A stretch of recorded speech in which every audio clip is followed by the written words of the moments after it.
अस्सलाम वालेकुम। मैं डॉक्टर मुजीबुल हसन और आप लोगों को खुशामदीद कहता हूँ अपने इस यूट्यूब के चैनल पर। आज इस वीडियो के अंदर हम डिस्कस करेंगे बायो कम्बिनेशन और बायोप्लेसिज नंबर 16 होम्योपैथिक मेडिसिन के बारे में। Bio combination number 16 mentally fatigue के हवाले से इस्तेमाल होने वाली मेडिसिन है। अब मेंटली फटीग एक ऐसी कंडीशन आ जाती है जिसमें पेशेंट ज़हनी तौर पे तो अनफिट होते ही है, लेकिन फ़िज़िकली भी वो काफ़ी ज़्यादा अनफिट हो जाता है।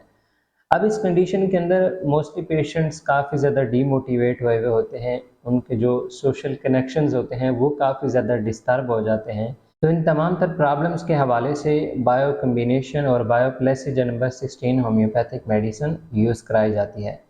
इस वीडियो में हम इस मेडिसिन के रिलेटेड डिटेल से डिस्कस करेंगे, लेकिन पहले आपसे गुजारिश है कि अगर आप इस चैनल के ऊपर फर्स्ट टाइम आए हैं, चैनल को लाजमी सब्सक्राइब कीजिएगा और साथ बेल आइकन की घंटी को लाजमी प्रेस कर लीजिएगा, ताकि इसी तरह की इंफॉर्मेटिव वीडियोस होम्योपैथिक मेडिसिन के बारे में आपको मिलती रहें। अपने ट्रीटमेंट के हवाले से अगर आप मेरे साथ रब्ता करना चाहते हैं तो फ़ीस पे करने के बाद आप व्हाट्सएप के ऊपर इस नंबर पर मेरे साथ रब्ता कर सकते हैं। इसके अलावा व्हाट्सएप चैनल का लिंक भी आपको डिस्क्रिप्शन में मिल जाएगा। तो होम्योपैथिक मेडिसिन के रिलेटेड अपडेटेड रहने के लिए हमारे व्हाट्सएप चैनल को लाजमी फॉलो कर लीजिएगा। नर्वस एग्जॉशन या मेंटली फटीग, अब ये एक ऐसी कंडीशन होती है जिसमें पेशेंट फिज़िकली और मेंटली काफ़ी ज़्यादा डिस्कम्फर्ट होता है। अब इसमें पेशेंट की सिम्पटम्स इस तरह की होती हैं कि वो एक तो ख़ुद को काफ़ी ज़्यादा डीमोटिवेट फ़ील कर रहा होता है, सेकेंडली उसके मूड्स काफ़ी ज़्यादा स्विंग हो रहे होते हैं और वो चिड़चिड़ेपन का शिकार हुआ होता है। अब कुछ पेशेंट्स इस प्रॉब्लम में डिप्रेशन में चले जाते हैं, कुछ पेशेंट्स एंग्जाइटी में चले जाते हैं, या मोस्ट ऑफ द टाइम ऐसे भी होता है कि पेशेंट फिज़िकली ही इतना अनफिट हो जाते हैं मेंटली फटीग की वजह से कि उनका डाइजेस्टिव सिस्टम काफ़ी ज़्यादा डिस्टर्ब हो जाता है, या वो ख़ुद को काफ़ी ज़्यादा बीमार सा फील कर रहे होते हैं। जिस तरह से किसी मरीज़ में बुखार में कैफियत फील की जा रही होती हैं, सेम उसी तरह की कंडीशन इस तरह के पेशेंट्स के अंदर भी पाई जा रही होंगी। इन लोगों का कोई काम करने का मन नहीं कर रहा होगा, अक्सर औक़ात ये खुद भी डीमोटिवेट रहते होंगे और जो शख्स इनके साथ बात करता होगा वो भी काफ़ी ज़्यादा डीमोटिवेट हो जाएगा। अब फिज़िकली सिम्पटम्स के अंदर 2 पॉइंट काफ़ी ज़्यादा इन पेशेंट्स में कॉमन पाए जा रहे होंगे। एक, इस तरह के अफराद को अक्सर औक़ात सर दर्द की प्रॉब्लम रहती होगी, और सेकेंडली इन पेशेंट्स की नींद काफ़ी ज़्यादा डिस्टर्ब रहेगी। इन पेशेंट्स को सही तरह से नींद भी नहीं आ रही होगी।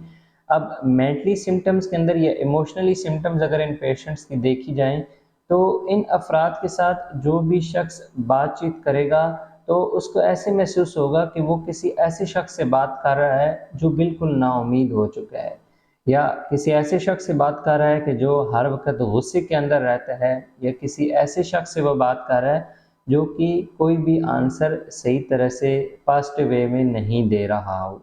इन्हीं तमाम तर पॉइंट्स की वजह से इस तरह के पेशेंट्स का जो सोशल कनेक्शंस होते हैं वो काफ़ी ज़्यादा डिस्टर्ब हो जाते हैं।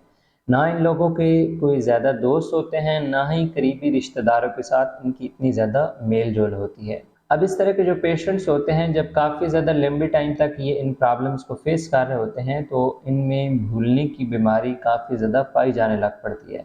आहिस्ता-आहिस्ता ये भुलक्कड़ होने लग पड़ते हैं, किसी भी काम के ऊपर ये सही तरह से अपना फ़ोकस नहीं कर पा रहे होते, या किसी भी काम को करने के लिए जो मेंटली तौर पे हमें प्रिपेयर होने पड़ता है या स्ट्रांग होना पड़ता है, वो तमाम तर पॉइंट्स इन पेशेंट्स के अंदर बिल्कुल भी नहीं पाए जा रहे होंगे। अब ये जो कंडीशंस मैं आपके साथ शेयर कर रहा हूँ, आखिर इनकी काजेज़ क्या होती हैं, क्या वजूहात होती हैं जिस बेस पे जो मरीज़ होता है वो इस तरह की डिज़ीज़ के अंदर मुब्तला हो जाता है।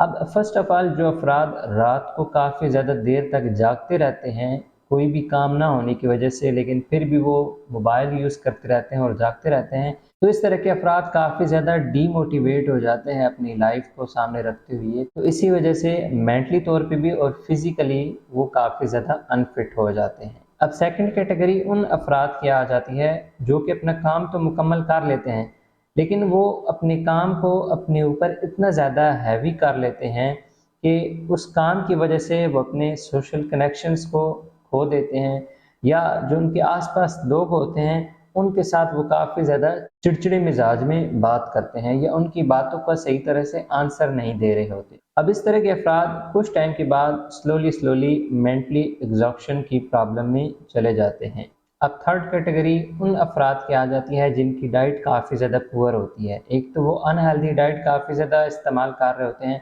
और दूसरा वो एक्सरसाइजेज वगैरह भी प्रॉपर नहीं कर रहे होते।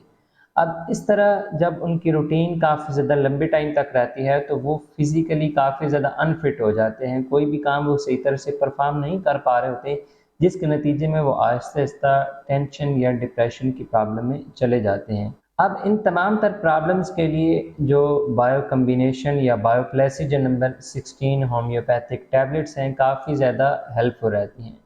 ये मेडिसिन डॉक्टर शिस्लर की जो 12 बायोकेमिक रेमेडीज़ आती हैं, उनकी कम्बिनेशन की बेस पे तैयार की जा रही होती हैं। बायो कम्बिनेशन के नेम से जो आपको ये मेडिसिन मिलेगी, ये डॉक्टर रैकविच कंपनी की तरफ से मिलेगी और बायोप्लेसिजन के नेम से 16 नंबर जो टैबलेट्स आपको मिलेंगी, ये विल्मर श्वाबी कंपनी की तरफ से आपको मिलेंगी।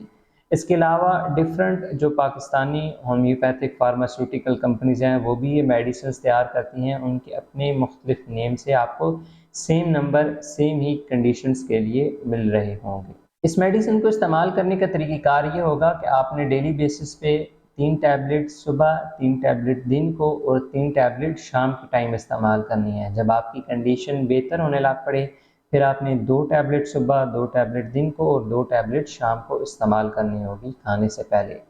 इस मेडिसिन के ड्यूरेशन में एक तो आपने अपनी डाइट को प्रॉपर रखना है, हेल्दी डाइट का इस्तेमाल करना है और डेली बेसिस पे एक्सरसाइज करनी है या वॉक की रूटीन लाजमन रखनी है, क्योंकि जब इंसान नेचर के काफ़ी ज़्यादा करीब होता है तो उसके अंदर नेचुरली मोटिवेशन आने लग पड़ती है।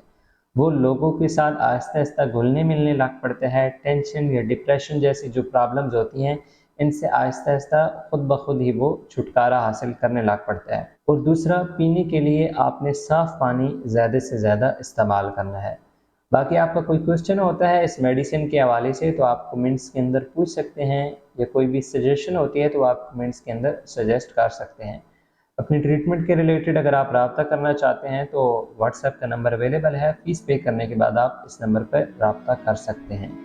मिलते हैं नेक्स्ट वीडियो में, तब तक के लिए फ़ी अमानिल्लाह।